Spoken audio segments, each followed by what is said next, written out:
নমস্কার, পূজা রীতি কথা আমার এই চ্যানেলের তরফ থেকে অপরা একাদশী অর্থাৎ অচলা একাদশীর জন্য জ্যৈষ্ঠ মাসের কৃষ্ণপক্ষের এই পরম পবিত্র তিথিতে সকলের মঙ্গল হোক এই শুভকামনা জানিয়ে আমাদের আজকের এই ব্লগটি শুরু করছি।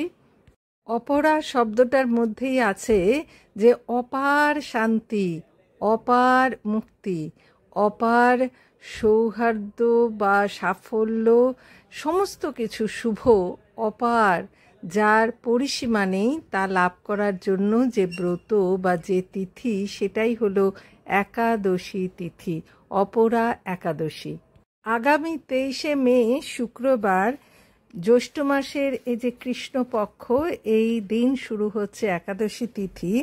আসলে শুরু হবে, এই তিথি শুরু হচ্ছে বৃহস্পতিবার অর্থাৎ 22শে মে রাত্রি 8:35 থেকে। কিন্তু আমরা জানি যে কোনো তিথির যেটা আমরা ব্রত করব সেটার উদয়কাল অর্থাৎ সময়, সেই সময়টাকে ধরেই আমরা সেই দিনটির তিথিটিকে আমরা পালন করে থাকি। তাই শুক্রবার 23শে মে আমরা এই একাদশী তিথি পালন করব এবং পরের দিন যে আমরা পারণ ব্রত অর্থাৎ ব্রতকে সম্পূর্ণ করার জন্য যে পারণ করি তা আমরা করব সকালবেলা শনিবার দিন ভোর 4:53 থেকে 9:17 মধ্যে।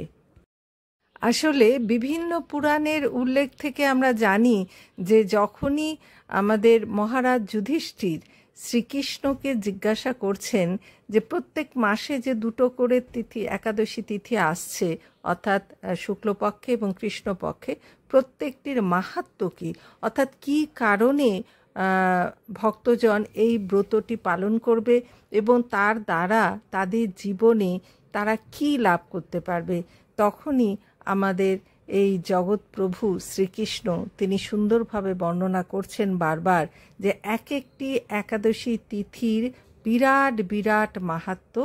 তার মধ্যে এই জ্যৈষ্ঠ মাসের কৃষ্ণপক্ষের এই অপরা একাদশী, যাকে আমরা অচলা একাদশীও বলে পরিচিত বলে জানি, সেই তিথিটি একাদশী তিথি পালনে মানুষের জীবনে যে অগাধ ঐশ্বর্য মানে শুধু আমরা বস্তুগত অর্থে কিন্তু টাকা পয়সা সোনা দানা জমি জায়গা গাড়ি বাড়িকেই ধরি, কিন্তু আসলে তো তা নয়। আমাদের যে ঐশ্বর্য তা হলো আমাদের অন্তর আত্মার যে মুক্তি লাভের জন্য, অর্থাৎ এই মানুষ বারবার আমরা জন্মগ্রহণ করে যে পৃথিবীতে জীবলোকে আসা এলে যে কষ্ট ভোগ আমাদের করতে হয়, সেই কষ্টভোগের হাত থেকে যাতে আমরা মুক্তি লাভ করে পরম লোকে যেতে পারি, সেই ঐশ্বর্য সেই পুণ্যফল অর্জনের জন্যই এই একাদশী তিথি বা ব্রত, যে কোনো পুজো ব্রত আমরা করে থাকি। কিন্তু তবুও আমরা মানুষ, তাই আমাদের যতক্ষণ আমরা পৃথিবীর এই মায়া মোহর জগতে আছি ততক্ষণ পর্যন্ত আমাদের লক্ষ্যই থাকে যে বস্তুগত ঐশ্বর্য অর্থাৎ বাড়ি গাড়ি টাকা পয়সা এইসব যেন আমরা লাভ করতে পারি, আমাদের যেন বিরাট নাম যশ শান্তি সুখ আসে, সেটার জন্যই আমরা পুজো বা ব্রত করার চেষ্টা করি।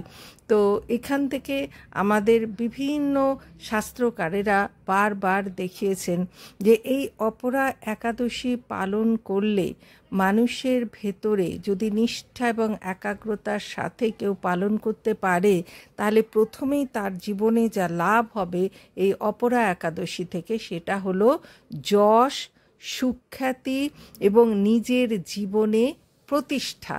তাহলে যশ এবং প্রতিষ্ঠার মধ্যে বা সাফল্যের মধ্যেই তো ধন রত্ন টাকা পয়সা বাড়ি গাড়ি চলে আসছে।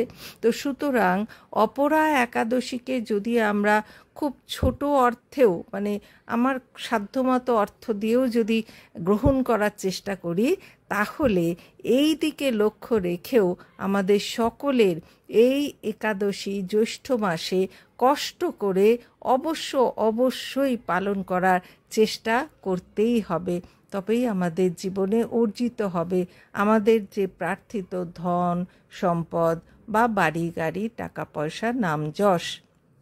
তাই আমরা যেভাবেই হোক এই একাদশী তিথিটিকে নিয়ম অনুসারে নিষ্ঠা সহকারে আমার যতদূর সাধ্য সম্ভব সুন্দরভাবে পালন করার চেষ্টা করব।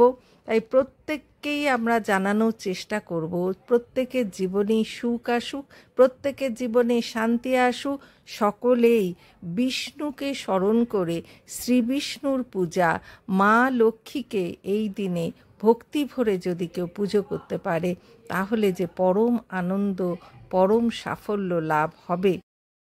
তা এই ব্রত যিনি করবেন তিনি তার নিজের জীবন দিয়ে হাতে হাতে তার প্রমাণ পাবেন। আসলে এই ব্রত যদি জ্যৈষ্ঠ মাসে কষ্ট করে করা যায়, অর্থাৎ এই একাদশী তিথি, অপরা একাদশী তিথি যদি আমরা পালন করতে পারি, অর্থাৎ আমরা জানি একাদশী তিথি পালন করতে সকলে আমরা একটু চিন্তায় পড়ে যাই, ভয় পাই, সারা দিন নির্জলা উপোস করতে হবে। না, উপোস 3 রকমের করা যায়, অর্থাৎ এই ব্রত পালন 3 প্রকারে করা যায়। তার মধ্যে একটা যেটা আমাদের পক্ষে যারা বাইরে চাকরি বাকরি করেন বা যারা ব্যবসা বাণিজ্যে ব্যস্ত, যারা বাড়িতেও আছেন কিন্তু শরীরের অবস্থা তেমন সুস্থ নয়, বা বিভিন্ন প্রয়োজনে যিনি পারবেন না পুরোপুরি নির্জলা করতে তিনি করবেন না, যিনি একেবারেই না খেয়ে থাকতে পারবেন না, পুরোপুরি উপোস করে থাকতে পারবেন না, তা না করলেও চলবে।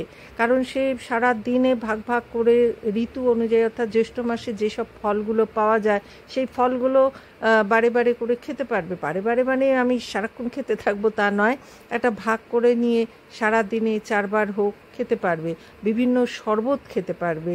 তারপরে বাদাম দিয়ে বা বিভিন্ন সবজি আছে, যে সবজিগুলোকে আমরা তৈরি করে নিয়ে বাদাম দিয়ে যদি খাওয়া যায়, আর বাদাম খেলে তো এমনিতেই শরীরে একটা এক্সট্রা এনার্জি লাভ করি আমরা, ফলে অতটা খিদা বা তৃষ্ণা বোধ কিন্তু আমাদের থাকবে না।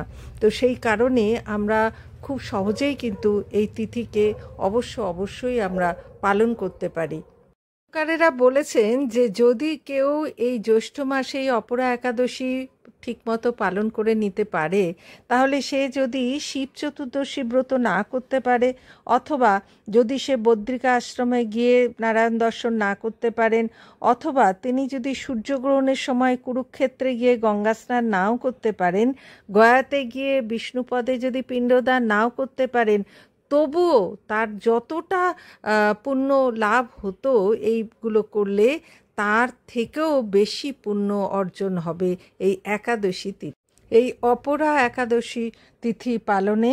এবং আমরা বলবো যে অবশ্যই যেন আমরা চেষ্টা করব এই একাদশী তিথি অবশ্যই নিষ্ঠা ভরে পালন করতে। পূজা রীতি কথা আমার এই চ্যানেলে আপনারা সকলের সঙ্গে থাকুন। বারবার আমরা চেষ্টা করব যাতে মানুষের মনে শান্তি, জীবনে একটা স্থিতশীল শান্ত অবস্থা এবং শান্তিপূর্ণ জীবন লাভ হয়, তার জন্য ব্রত, পূজা, তিথি এই সকল যেটুকু জানি সেইটুকু আপনাদের কাছে পৌঁছে দিতে। ভালো থাকুন সবাই, সুস্থ।